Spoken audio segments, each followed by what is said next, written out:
म्हणून या मैदानाक माझ्या खिशाण्यात केली घालून निघाल्या आता म्हाका कोडला. आज वो लोक मनयता आणि म्हाका दिसता the entire Goa needs to wake up and be here from now onwards.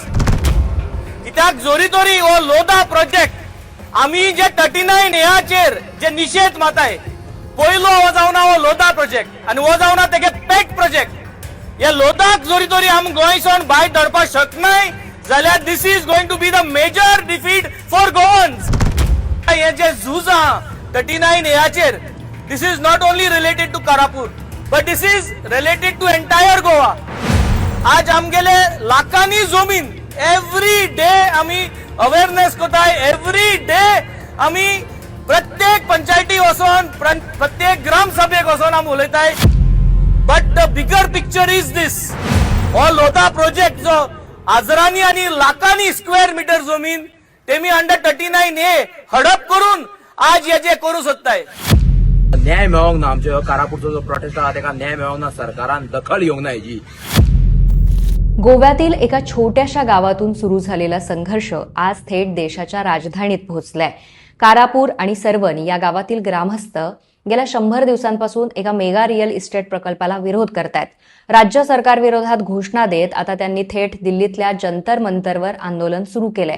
पण हा वाद नेमका काय आहे? ग्रामस्थ एवढे संतप्त का झाले आहेत?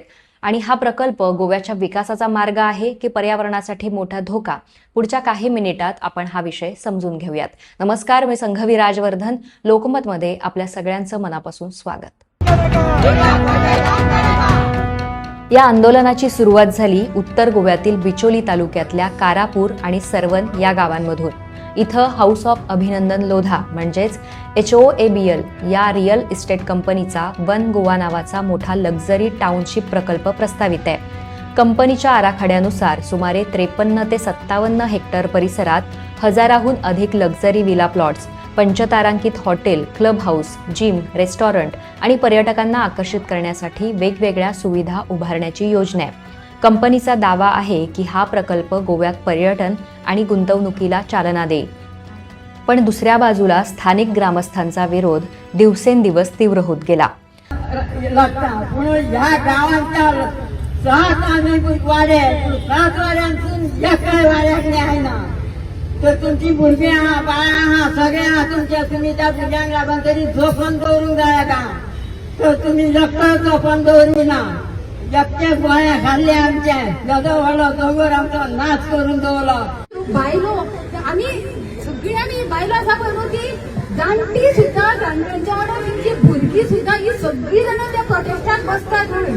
आणि त्या दोंगरार तेंच्यांनी ते काजी बिजी आसलेले पळय न्हू ती कांडा जुना सगळे पळय न्हू त्यो सगळे विकून त्या बाजारात बसोवन तेंच्यांनी त्या भुरग्या बाळांक आपल्या वयर काडले आणि सगळे एक करून तेंच्यांनी आपल्या पोट चलयताली ती. ग्रामस्थांचं म्हणणं आहे की हा भाग पर्यावरणदृष्ट्या अत्यंत संवेदनशील आहे. या परिसरात डोंगर, नैसर्गिक झरे, शेती आणि भूजल पुनर्भरण क्षेत्र आहे. एवढ्या मोठ्या प्रमाणावर बांधकाम झाल्यास पाण्याची टंचाई निर्माण होईल, जंगलांवर परिणाम होईल आणि गावाचं पारंपरिक स्वरूप कायमचं बदलून जाईल अशी त्यांची भीती आहे. ग्रामस्थांचा आणखी एक आरोप असा की इतक्या मोठ्या प्रकल्पासाठी पर्यावरणीय परिणामांचा सखोल अभ्यास व्हायला हवा होता. सार्वजनिक सुनावणी करण्यात आली का? तसंच आवश्यक पर्यावरणीय मंजुरी योग्य पद्धतीनं मिळवली आहे का? या प्रश्नांची उत्तरं अजूनही स्पष्ट नाहीत असं आंदोलनकर्त्यांचं म्हणणं आहे. हा वाद केवळ आंदोलनापुरता मर्यादित राहिलेला नाही.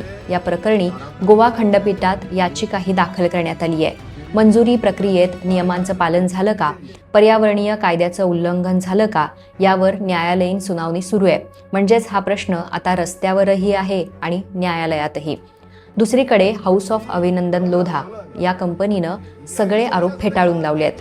कंपनीचं म्हणणं आहे की आवश्यक त्या सर्व कायदेशीर मंजुरी घेण्यात आल्या आहेत. हा प्रकल्प पूर्णपणे नियमानुसार असून तो गोव्याच्या विकासासाठी, रोजगार निर्मितीसाठी आणि पर्यटन वाढीसाठी महत्त्वाचा ठरेल. काही जण या प्रकल्पाचं राजकारण करत असल्याचा कंपनीचा दावा आहे. म्हणजेच एका बाजूला विकासाचा दावा तर दुसऱ्या बाजूला पर्यावरण आणि अस्तित्वाची लढाई. नमस्कार. आज 100वरती कारापूरचे ग्रामस्थ आणि अख्खे गोंयकार जी आंदोलनां बसलेले आसात ताची डिमांड राज्य सरकार फेल जाल्ले आसा करपाक. सो राज्य सरकाराच्या कानार का गोंयच्या आमच्या लोकांचो आवाज पावना म्हणून आयज सगळ्या लोकांक दिल्ली येवचें पडलें. आयज 2 आंदोलनां जातली. एक जातलें आमच्या पणजे राज्याचे कॅपिटल राजधानी पणजे आनी दुसरे आयज दिल्ली आयज आमी हांगा आसा देशाचे राजधानी. एकूच डिमांड घेवन गोंयकार आमचो विकासाच्या विरोधात ना, पण विकास जर चुकीच्या दिशेन जाता चुकीच्या मार्गान जाता जाल्यार तेजो विरोध गोंयकार हो करतलो. एनवायरमेंटल इम्पॅक्ट एसेसमेंट अभ्यास करिनासतना खंयच्याय प्रोजेक्टाचो सोशल इम्पॅक्ट कितें आसा हें करिनासतना जर सकट तुमी अशी परमिशनां दिवपाक लागले जाल्यार गोंयकार गोंयचे गांव गोंयचे वाठार गोंयची शेतां गोंयची भाटां ती उरची ना. आमी कॅपिटलिस्ट पॉलिसी जी आसा सध्या गव्हर्नमेंट प्रमोट करता तेजो उद्देश कितें तेंच कळना. गोंयकारांक फक्त एकूच मागता की आमचें गोंय शाबूत दवरपा खातीर आमचो पर्यावरण आमकां देवान दिल्लो पर्यावरण आसा तो बऱ्या तरेन शाबूत दवरपा खातीर आमी प्रयत्न करपाक जाय. गेल्या 100 दिवसांपासून ग्रामस्थांनी आंदोलन सुरूच ठेवलंय. सरकारकडे निवेदनं दिली, निदर्शनं केली, मोर्चे काढले, मात्र अपेक्षित प्रतिसाद मिळाला नाही असा त्यांचा आरोप आहे. आणि म्हणूनच आंदोलनाचा 100वा दिवस त्यांनी दिल्लीतल्या जंतर मंतरवर साजरा केलाय. जंतर मंतरवरून त्यांनी केंद्र सरकारला पर्यावरण मंत्रालय आणि देशातील जनतेचं लक्ष या प्रश्नाकडे वेधण्याचा त्यांनी प्रयत्न केलाय. हा फक्त कारापूरचा प्रश्न नाही, तर हा गोव्याच्या भवितव्याचा प्रश्न आहे असं आंदोलनकर्त्यांचं म्हणणं आहे. The bigger picture is this. हो लोधा प्रोजेक्ट जो हजारांनी आणि लाखांनी स्क्वेअर मीटर जमीन तेमी अंडर 39A हडप करून आज हेजे करू सोदताय. मुगे उलो to the chief minister of Goa, तू कितें दिसती पडना? 100 दीस जाले. Why are you staying quiet? Why is Goan suffering? Why are the people suffering? Why are we suffering? Because he is selling land. Yes, because they are all selling lands and they all need to be treated equally. खरं पाहिलं तर हा संघर्ष केवळ एका प्रकल्पाचा नाही. आज गोव्यात मोठ्या प्रमाणात रिअल इस्टेट प्रकल्प येत आहेत. एका बाजूला विकास, गुंतवणूक आणि रोजगार याची गरज तर आहेच, पण दुसऱ्या बाजूला पर्यावरण, जलस्रोत, शेती आणि स्थानिकांची ओळख जपण्याचं आव्हान आहे. यामुळं कारापूर आंदोलनाला आता राज्याच्या सीमाही लहान पडल्यात. सध्या या प्रकरणात अंतिम निर्णय झालेला नाही. न्यायालयीन प्रक्रिया सुरू आहे. कंपनी आपली भूमिका योग्य असल्याचं सांगत आहे, तर ग्रामस्थ कोणत्याही परिस्थितीत हा प्रकल्प होऊ देणार नाही असा निर्धार त्यांनी व्यक्त केलाय.